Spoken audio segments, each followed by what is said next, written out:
That UCF and Alabama chose March 18 to get passive-aggressive toward each other again was fitting. For one thing, it further proved anything, in this case, a women's knit game, can be fodder for a college football argument. More importantly, it happened during a weekend that saw America East champ UMBC demolish ACC champ Virginia, MAC champ Buffalo blow out Pac-12 champ Arizona, WCC champ Gonzaga beat the Big Ten's Ohio State, MWC champ Nevada beat Texas, and 2 seeds Cincinnati, and Missouri Valley champ Loyola Chicago beat Miami and Tennessee. All of which made college sports treatment of non-power teams that much more stark. The college football playoff is 4 years old, and the 64-team basketball tournament is more than 30 years old, and we still can't figure out how to handle mid-majors. In football, 2017 UCF went unbeaten and beat an Auburn team that had defeated both of the teams that played for the national title. Yet the Knights ranked no better than no. 12 in the CFP and had no hope of a shot, despite non-power Boise State 2006 and 2009, Utah 2004 and 2008, and TCU 2010, teams going unbeaten and winning BCS bowls. In 2018's NCAA tournament, UMBC and company joined Yale, Little Rock, and Stephen F.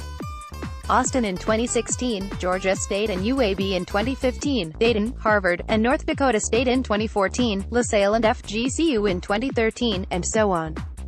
Gonzaga made the title game in 2017. Butler did the same in 2010 and 2011. VCU made the Final Four in 2011. George Mason did so in 2006. Hell, Memphis' 2008 run to the title game qualified as mid-major success. When given the spotlight, mid-majors frequently shine. In football, they went 6-3 in BCS bowls between 2004-13, 5-2 when not condescendingly pitted against each other, and are 3-1 in New Year's Six bowls. In the NCAA tournament, they not only pull upsets as lower seeds, they also live up to their rare high seeds as well as power conference teams due to their common ones.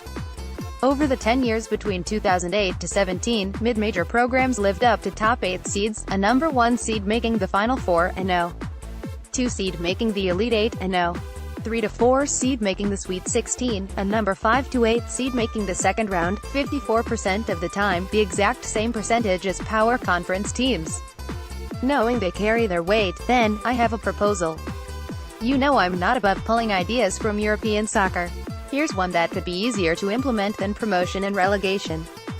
For European club competitions, UEFA applies club coefficients to determine how many tournament spots different leagues have earned. It involves a point system, X points for a win, Y points for advancing in tournaments, etc.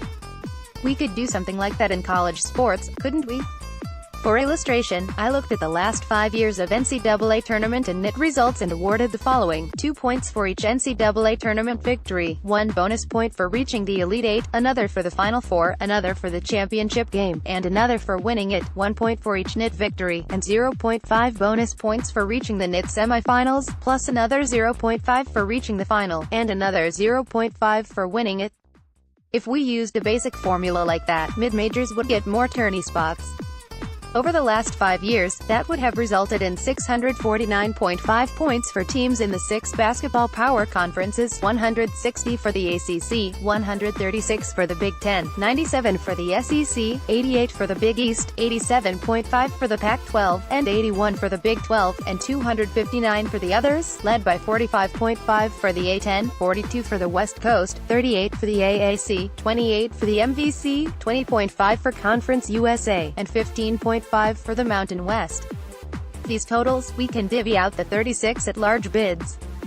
We could go down to a conference level, 6 at-large bids for the ACC, on down to 1 combined at-large for the bottom 13 conferences, or we could say that since power conferences got 71.5% of the points, they get 71.5% of the at-large bids, or about 26. That leaves 10 for mid-majors. In reality, power conferences got 31 of 36 at-large bids in 2018. So we'd be giving mid-majors 5 more spots because they've proved worthy in the past.